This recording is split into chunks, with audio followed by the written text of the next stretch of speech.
Good morning students. Dear students, आज हम chapter number 4 part second +2 class India external relation. अभी हमने यह चैप्टर जो हमारी पिछली जो वीडियो थी उसमें जहां ख़त्म किया था उससे आगे स्टार्ट करेंगे। वहां तक जैसे हमने पढ़ा था कि भाई भारत के रिलेशन किस प्रकार से रहे, विदेशों के साथ किस प्रकार से भारत के संबंध रहे हैं। तो वहाँ हमने नेहरू रोल तक पढ़ा था, भाई नेहरू की क्या भूमिका थी, नो अलाइनमेंट मूवमेंट था, उसके बारे में पढ़ा था। अब उससे आगे डिस्टेंस फ्रॉम टू कैंपस, यानी भारत जब आज़ाद हुआ, जब इंडिपेंडेंट हुआ तो दो कैंपस में, जब दो ब्लॉक में पूरा वर्ल्ड सेकेंड वर्ल्ड वॉर के बाद बटा हुआ था, तो उसके बारे में पढ़ेंगे कि भाई भारत ने इन दोनों ब्लॉकों से किस प्रकार से अपनी दूरी रखी, किस प्रकार से अपनी भूमिका निभाई। तो सबसे पहले तो ये था कि भारत की जो फॉरेन पॉलिसी थी वो किस प्रकार की थी, पीसफुल थी एक प्रकार से, यानी शांतिपूर्ण चाहता था भारत कि भाई पूरे वर्ल्ड के अंदर शांति की स्थापना रहे। अब जैसे यूएनओ ने जब भी किसी भी देश के अंदर शांति अभियान भेजे, अपने शांति सैनिक भेजे, तो उसमें इंडिया का भी काफ़ी अहम रोल रहा था। भारत ने भी काफ़ी देशों के अंदर अपने शांति सैनिक भेजे थे।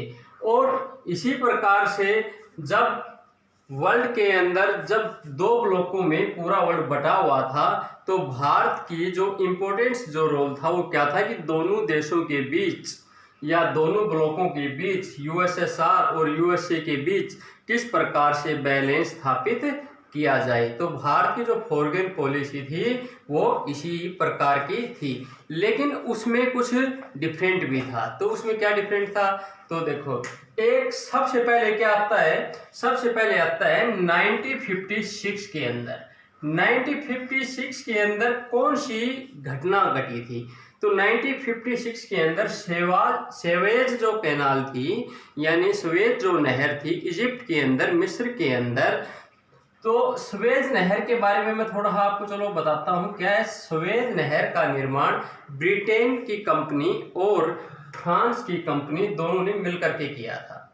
और बाद में जब मिस्र ने ये चाहा कि भाई स्वेज नहर है उसके अधिकार में रहे, तो इन दोनों ने, फ्रांस ने और ब्रिटेन ने मिलकर के और मिस्र के ऊपर, इजिप्ट के ऊपर आक्रमण कर दिया।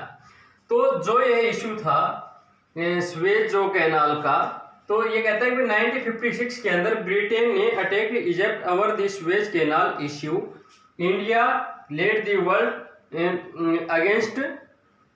एक प्रकार से ये है कि भाई जब स्वेज नहर के लिए ब्रिटेन ने और फ्रांस से मिलकर के इजिप्ट के ऊपर आक्रमण किया, मिस्र के ऊपर आक्रमण किया, तो भारत ने वैश्विक निंदा की इनकी। एक प्रकार से विश्व संगठन के अंदर इनकी निंदा की, वही मिस्र के ऊपर आक्रमण नहीं करना चाहिए, यह मिस्र का आंतरिक मामला है और इसमें जो ये बाहरी जो देश है वो हस्तक्षेप किसी भी प्रकार का न करें। तो अब देखो, जैसे इंग्लैंड और फ्रांस के ऊपर तो इंडिया ने जो अपना रोल अदा किया है कि भाई आक्रमण नहीं करना चाहिए, ये शांति को भंग कर रहे हैं ये दो देश। जबकि इसके विपरीत क्या था, जब यूएसएसआर ने, यानी सोवियत संघ ने जब हंगरी के ऊपर आक्रमण किया, ऑस्ट्रिया हंगरी, पहले मैं आपको बताता हूँ एक ही देश था। कब, फर्स्ट वर्ल्ड वॉर से पहले। जब फर्स्ट वर्ल्ड वॉर से पहले ऑस्ट्रिया और हंगरी एक ही देश था, लेकिन फर्स्ट वर्ल्ड वॉर के बाद यह देश दो भागों में डिवाइड कर दिया, और ऑस्ट्रिया और हंगरी।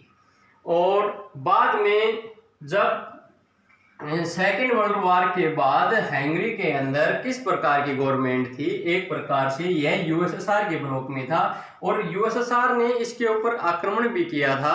जब यूएसएसआर ने इसके ऊपर आक्रमण किया तब भारत ने यूएसएसआर के प्रति जो पॉलिसी थी वो बिल्कुल नगण्य रही। मतलब यूएसएसआर के प्रति ने तो इसकी निंदा की कि भाई इसने हंगरी जो देश है उसके ऊपर आक्रमण क्यों किया।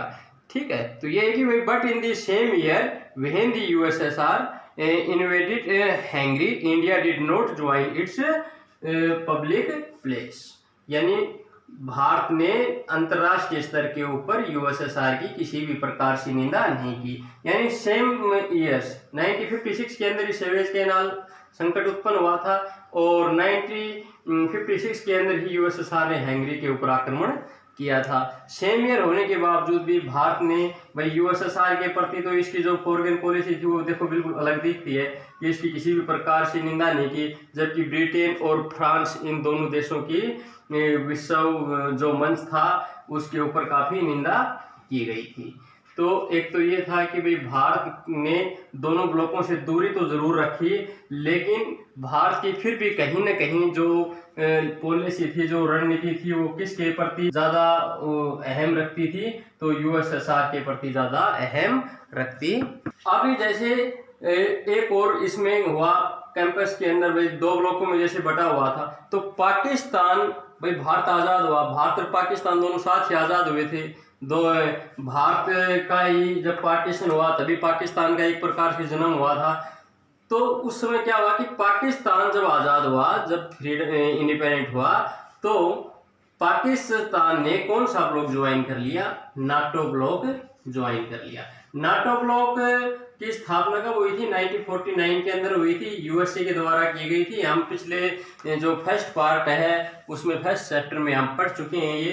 तो जब पाकिस्तान ने नाटो ब्लॉक ज्वाइन कर लिया तो भारत के और यूएसए के जो रिलेशन थे, जो संबंध थे, उनमें काफी खटास उत्पन्न हो गया था। क्यों? क्योंकि पाकिस्तान एक प्रकार से भारत का विरोधी देश रहा है। जो सेकंड पॉइंट है अफ्रो एशियन यूनिटी, यानी एशिया और अफ्रीका के जो देश थे उनकी एकता के बारे में हम इस जो सेकंड पॉइंट है इसमें पढ़ेंगे। तो एशिया और अफ्रीका की जो यूनिटी थी, जो एकता थी, इसमें क्या था? तो देखो, इंडिया अपने साइज, लोकेशन और पावर के हिसाब से ये चाहता था, नेहरू का भी यह सपना था कि वो इंटरनेशनल स्तर के ऊपर काफी महत्वपूर्ण रोल अदा करे, काफी महत्वपूर्ण भूमिका अदा करे। यह भारत का भी सपना था, यानी नेहरू का भी सपना था। क्यों? क्योंकि भारत साइज के आधार पे भी, एरिया के आधार पे भी काफी बड़ा देश था।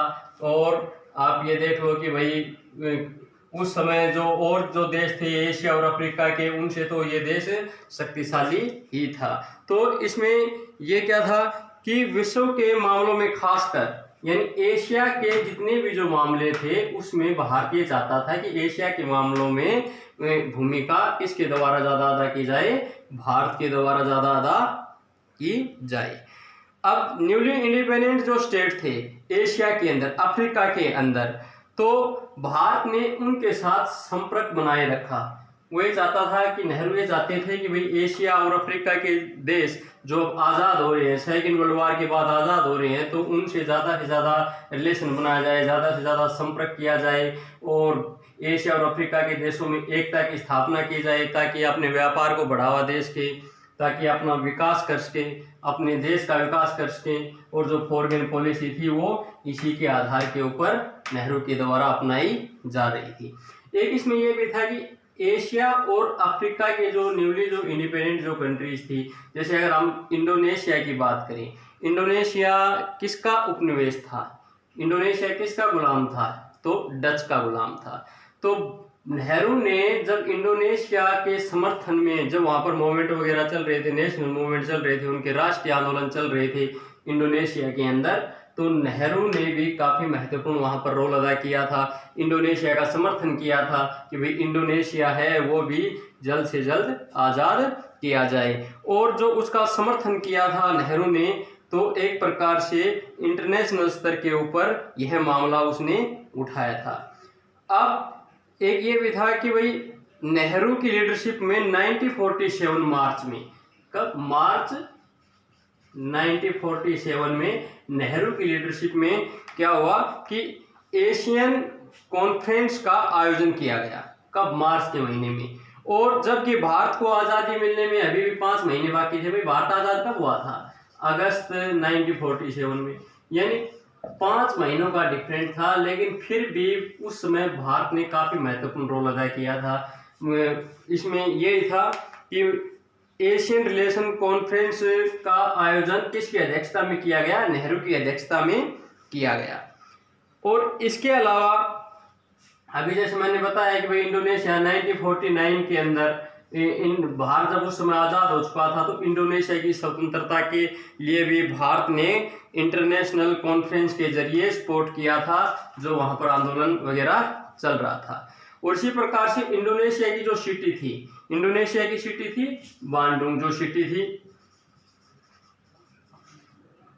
उसके अंदर कब 1955 यानी 1955 के दौरान बांडुंग कॉन्फ्रेंस हुआ। क्योंकि इंडोनेशिया का जो शहर था, जो सिटी थी बांडुंग जो सिटी थी, उसके अंदर जो सम्मेलन हुआ, उसके अंदर जो कॉन्फ्रेंस हुआ जिसमें एशिया और अफ्रीका के देशों ने भाग लिया था, तो उसी को बांडुंग कॉन्फ्रेंस के नाम से जाना जाता है। कई बार क्वेश्चन पूछ लेते हैं कि भाई बांडुंग कॉन्फ्रेंस कब हुआ? तो 1955 के अंदर हुआ।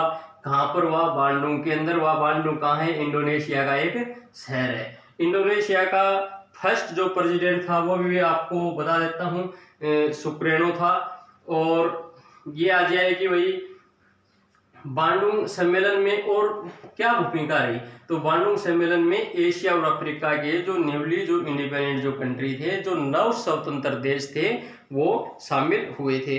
और एक प्रकार से बांडुंग कॉन्फ्रेंस के अंदर ही नॉन अलाइनमेंट मूवमेंट की यानी नाम की नींव रखी गई थी।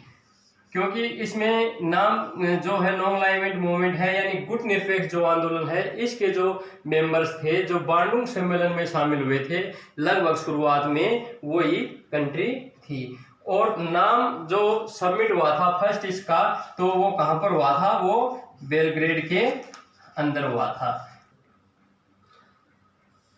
तो बेलग्रेड के अंदर जो फर्स्ट जो नॉन अलाइनमेंट मूवमेंट यानी गुट निरपेक्ष आंदोलन का जो सम्मेलन हुआ था, वो कब हुआ था? सितंबर 1961 के अंदर हुआ था। और एक प्रकार से नॉन अलाइनमेंट मूवमेंट, इसकी तटस्थता की नीति क्या थी कि भाई इसके जितने भी जो मेंबर्स हैं, जितने भी जो कंट्रीज इसमें शामिल हैं, वो किसी भी ब्लॉक के अंदर नहीं जाएंगे। तो इस प्रकार से अफ्रीको एशियन जो यूनिटी थी, एशिया और अफ्रीका के देशों की जो एकता थी, उन्होंने एक प्रकार से तीसरे मंच की भूमिका निभाई थी। भाई दो ब्लॉकों में तो पहले बटा हुआ था, तो इसको हम अगर तीसरा ब्लॉक कहें, तीसरा मंच कहें, तो इसमें कोई भी अतिशयोक्ति नहीं होगी। अभी तक जैसे हमने एशिया और अफ्रीका की यूनिटी के बारे में पढ़ा, उनकी एकता के बारे में पढ़ा, अब आगे है कि भाई चीन के साथ किस प्रकार से रिलेशन रहे इंडिया के, या भारत के साथ उसके शांतिपूर्ण रिलेशन रहे हैं, या आने वाले समय में भारत के साथ उसके रिलेशन हैं वो खराब रहे हैं, तो हम इसके बारे में पढ़ेंगे। तो सबसे पहले तो आपको जैसे पिछले चैप्टर में पढ़ चुके हैं, इस चैप्टर में भी आपको बताया भाई पाकिस्तान जो हमारा पड़ोसी देश है, उसके साथ हमारे रिलेशन शुरुआत से ही अच्छे नहीं रहे हैं। और इसी चैप्टर में हम पाकिस्तान के बारे में और आगे भी पढ़ेंगे भी पाकिस्तान के साथ भारत के कौन कौन से युद्ध हुए। तो उससे पहले हम चाइना के बारे में पढ़ रहे हैं। तो चाइना है, जब चाइना का उदय हुआ, चाइना एक प्रकार से नया देश बना, तो कब 1949 में चाइनीज रिवोल्यूशन हुआ था, चाइनीज क्रांति हुई थी। वो किसके नेतृत्व में हुई थी? माओ तसे तुंग के नेतृत्व में हुई थी। और इससे भी पहले चाइना में रिवोल्यूशन हो चुका था, क्रांति हो चुकी थी। कब? 1911 के अंदर। और वो क्रांति किसके नेतृत्व में थी? वह क्रांति डॉक्टर सन यान सेन के नेतृत्व में हुई थी। तो दूसरी बार जब यहाँ पर रिवोल्यूशन हुआ 1949 के अंदर माओ तसे तुंग के नेतृत्व में, तो चाइना के अंदर कम्युनिस्ट पार्टी की स्थापना हुई। तो इंडिया है वो फर्स्ट कंट्री थी, एक प्रकार से उन पहले देशों में शामिल था जिन्होंने चाइना की कम्युनिस्ट पार्टी थी उसको समर्थन दिया था। एक प्रकार से ये कहा था भाई ठीक है, चाइना है, कम्युनिस्ट पार्टी है, उसके आधार पे शासन चला सकता है, यानी विश्व मंच के ऊपर। तो और यूएनओ के जो वीटो पावर्स जो देश हैं, जो परमानेंट जो मेंबर्स हैं, उसमें भी इंडिया का काफी रोल रहा है चाइना को वीटो पावर दिलाने का। तो यानी शुरुआत में हम ये कहें कि भारत के और चाइना के रिलेशन बहुत ही अच्छे रहे हैं। नेहरू था, नेहरू के चाइना के प्रति एक प्रकार से विशेष लगाव था। और जबकि हमारे उस समय जो कैबिनेट जो मिनिस्टर थे, होम मिनिस्टर थे सरदार वल्लभ भाई पटेल ने, उसने नेहरू को आगाह भी किया था कि भाई चाइना है, चाइना भरोसे करने लायक देश नहीं है। क्यों? क्योंकि चाइना कभी भी हम पे आक्रमण कर सकता है। लेकिन नेहरू ने उन चीज़ों को अनदेखा भी किया था कि भाई नहीं, चाइना के साथ हमारे रिलेशन आने वाले समय में भी अच्छे ही रहेंगे। तो जो नेहरू की वो जो दूरदर्शी सोच थी वो पकड़ नहीं पाए उसको, इसी का परिणाम था कि भाई 1962 के अंदर चाइना ने भारत के ऊपर आक्रमण कर दिया था। चलो, तो उसके बारे में तो हम अभी आगे इसमें डिस्कस करेंगे। अब हम इसी फर्स्ट पॉइंट पे फिर आते हैं। नेहरू और चाइना के जो उस समय जो लीडर थे उनके अंदर पंचशील एग्रीमेंट हुआ था। पंचशील एग्रीमेंट कब हुआ?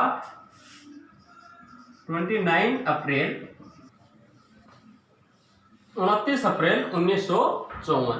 यानी नेहरू और चाइना के जो लीडर थे, कौन लीडर थे उसके? चाउ एन लाई। चाउ एन लाई और नेहरू के बीच पंचशील एग्रीमेंट हुआ था। यानी 5 बातें थी, 5 सिद्धांत थे, उनके लिए एग्रीमेंट हुआ था। कब? 29 अप्रैल 1954। कई बार क्यों सुना जाता है कि भाई पंचशील एग्रीमेंट किन 2 देशों के बीच हुआ? कौन सी कंट्री थी? तो इंडिया और चाइना। कब हुआ? डेट वगैरह पूछ ले तो 29 अप्रैल 1954। किन किन के बीच हुआ? उसमें लीडर कौन थे? तो भारत के तो कौन थे? पंडित जवाहरलाल नेहरू। और चाइना के लीडर थे वो कौन थे? चाउ एन लाई। इनके बीच समझौता हुआ था। इनका समझौता हुआ था तो इनके मुख्य जो 5 सिद्धांत थे वो यही थे कि भाई हम कभी भी एक दूसरे पर आक्रमण नहीं करेंगे, एक दूसरे की सीमाओं का सम्मान करेंगे। और इसमें मेन तो ये था कि नेहरू ने एक स्लोगन भी दिया था, एक नारा भी दिया था, हिंदी चीनी भाई भाई। तो ये इसके बाद चाइना ने 1962 के अंदर दी चाइनीज इन्वेशन 1962, यानी चीन का आक्रमण 1962 में क्यों किया भारत के ऊपर, अब हम इसके बारे में डिस्कस करेंगे। तो इसके भी रीजन थे। इसका एक रीजन तो क्या था भाई? तिब्बत इश्यू के लिए हम फर्स्ट पार्ट में भी पढ़ चुके हैं, और जो हमारी पिछली जो वीडियो थी उसमें भी मैंने आपको बताया था भाई तिब्बत चाइना का पड़ोसी देश था। और चाइना का यह मानना था कि भाई पहले क्या था कि चाइना का ही पार्ट था तिब्बत। ये किसका मानना था? चाइना का मानना था।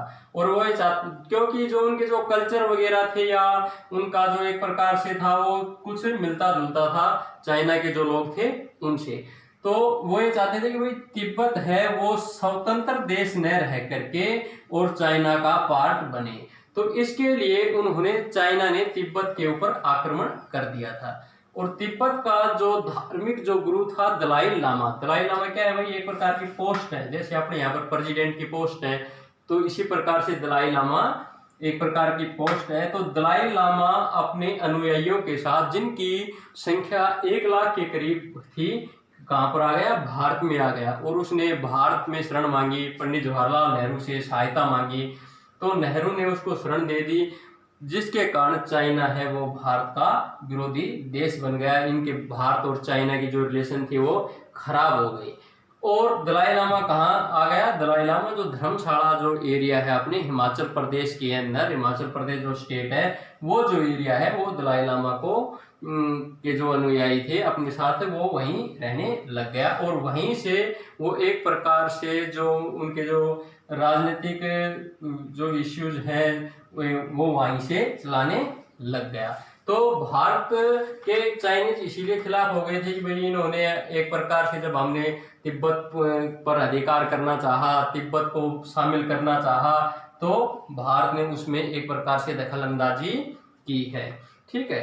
और ये कब? 1959 के अंदर दलाई लामा ने भारत में शरण मांगी थी और भारत में वो आया था।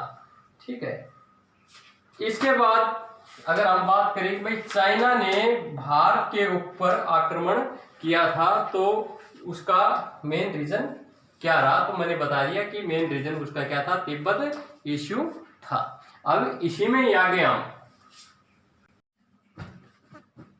अभी जैसे 1962 में जब चाइना ने भारत के ऊपर आक्रमण किया तो पूरा वर्ल्ड है वो एक और चीज से जूझ रहा था और इश्यू था पूरे वर्ल्ड के अंदर, कौन सा था? जैसे दो ब्लॉक थे, यूएसएसआर और यूएसए। तो उस समय क्यूबा मिसाइल क्राइसिस है, क्यूबा मिसाइल संकट है, वो भी उत्पन्न हो गया था। तो उसी समय चाइना ने भी भारत के ऊपर आक्रमण कर दिया था। तो उसमें जब चाइना ने भारत के ऊपर आक्रमण किया तो जो अक्साई जो चीन क्षेत्र था, जो लद्दाख का जो एरिया था, जो अरुणाचल प्रदेश का जो एरिया था, उसमें कुछ एरिया के ऊपर चाइना ने अधिकार कर लिया। भारत ने अपने जो सैनिक थे वो भी जो हमारे जो चाइना और इसके बीच जो सीमा रेखा है उसके जो इंटरनेशनल जो बाउंड्री है वहां पर अपने सैनिक हैं वो नहीं रख रखे थे, अर्ध सैनिक बल ही थे। क्यों? क्योंकि नेहरू को विश्वास था कि भाई भारत चाइना के जो रिलेशन है वो सदा अच्छे रहेंगे और चाइना कभी भारत पे आक्रमण नहीं करेगा।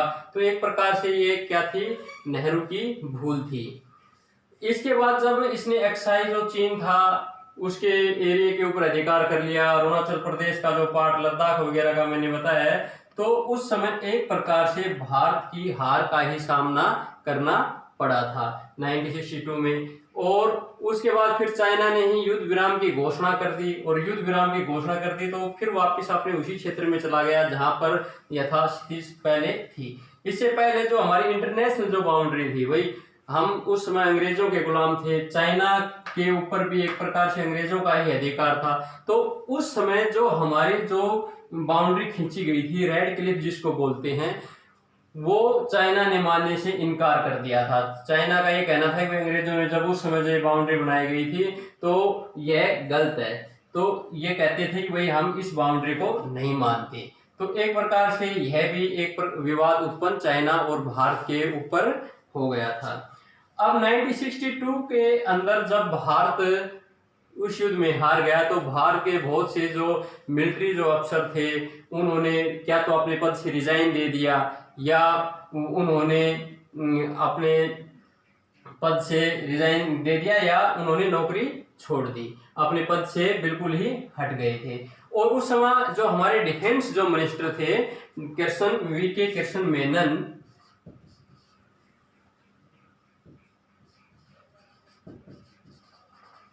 वीके कृष्ण मेनन जो 1897 में जिनका जन्म हुआ था और 1974 में डेथ हुई थी, जो हमारे डिफेंस मिनिस्टर थे, उन्होंने भी अपने पद से रिजाइन दे दिया था। और उन्होंने ये माना था कि भाई भारत जो इस युद्ध में आ रहा है तो उसमें उनका भी मतलब रोल है। क्यों? क्योंकि वो डिफेंस मिनिस्टर थे, वो भारत की जो पॉलिसी थी वो एक प्रकार से पूरी नहीं कर पाए, रक्षा नहीं कर पाए। तो एक प्रकार से भारत के जो लोग थे, भारत के लोगों का जो स्वाभिमान था उसको भी इस युद्ध में काफी ठेस पहुंची थी। और इस युद्ध के बाद भारत ने काफी सबक भी लिया था कि भाई हम अपने देश को किस प्रकार से पावरफुल बना सकते हैं।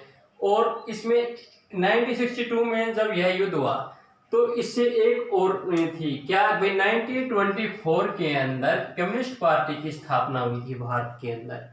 तो कम्युनिस्ट पार्टी में को दो भागों में 1964 में इसी मुद्दे के ऊपर बटे थे कि भाई इसके जो कुछ जो लोग थे वो जिसको मार्क्सवादी कम्युनिस्ट पार्टी कहा गया, वो किसका समर्थन कर रहे थे? वो कह रहे थे कि भाई चाइना का समर्थन कर रहे थे कि हम भी चाइना जैसी पॉलिसी अपनाएं, अगर चाइना जैसी पॉलिसी हम अपनाते तो हमें हार का सामना नहीं करना पड़ता।